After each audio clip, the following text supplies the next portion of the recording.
now you probably know we're not getting the final season of Game of Thrones until 2019, so here's what I consider to be the most important Game of Thrones news from the past week that will hopefully fill that terrible, terrible black hole in your heart.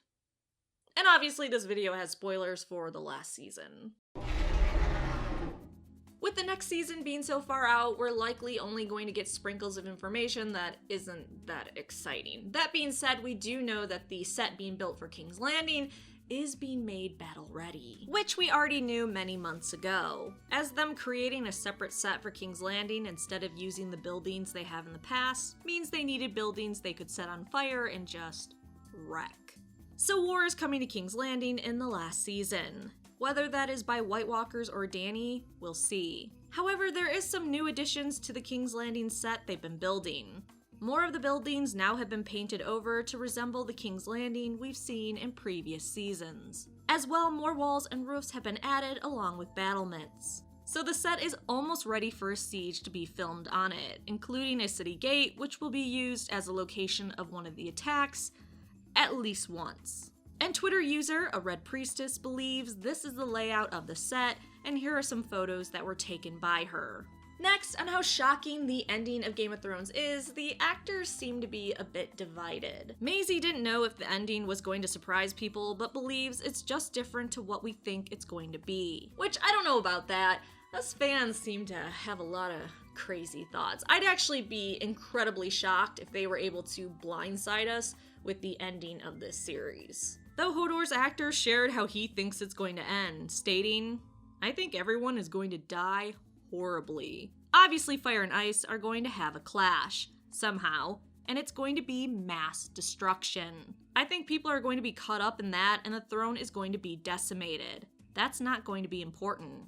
Who cares about the throne?" Which is just so optimistic, though in his defense I still want to see an undead Hodor in the final season, so I guess I'm not a ray of sunshine when it comes to the show either.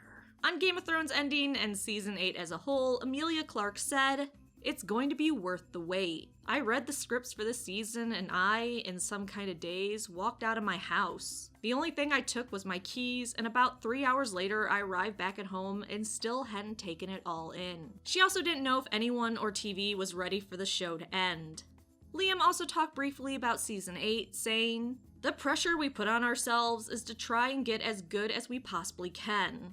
It's not one person who is the lead in this, who's carrying the whole thing." Now I absolutely want you to take this next bit of information with a grain of salt, because the actor for Jaqen has said a lot of fucking crazy shit in the past. But he did hint that his character may be in season 8 to help bring down the Night King, as him and his association would be interested in ending his reign. Asked to clarify, he said he couldn't give a date for his return, so honestly, I just think he's trolling. Next, HBO's programming president, Casey, talked about the prequels and season 8. He revealed that he does know the ending of Game of Thrones, but he isn't spilling.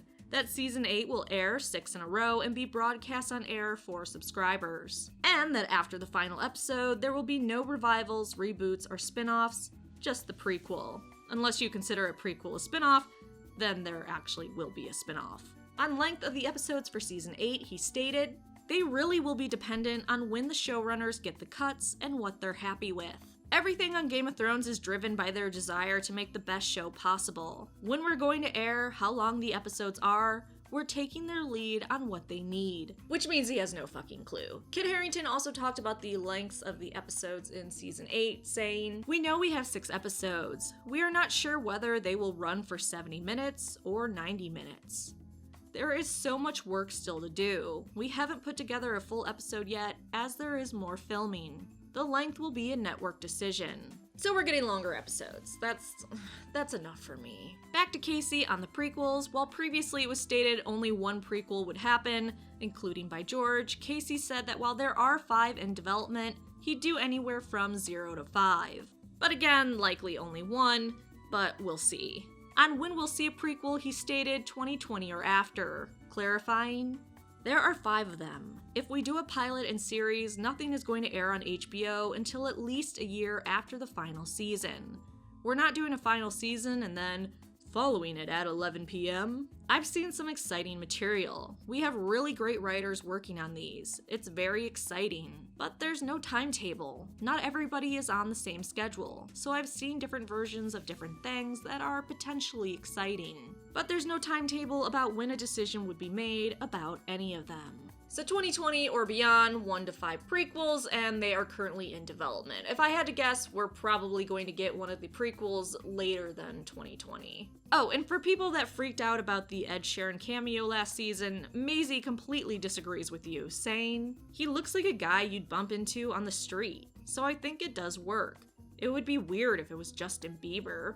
The cameo didn't bother me, but I also don't get uptight about cameos like I've seen others have. Lastly, not really important news, but I still wanted to include it. There is now a Game of Thrones themed hotel in Finland and a Game of Thrones pop-up kitchen and bar in Boston. And finally, Brad Pitt bid $90,000 to watch an episode of Game of Thrones with Emilia Clarke, and then upped it to $120,000 when Kit Harington was included. However, in the end, he was outbid. Alright, so no new George information this week. I hope to do these news videos every week when there's enough news, and I'm actually in the country, so hopefully you have a great weekend, and if you live somewhere where there's snow, don't eat the yellow stuff.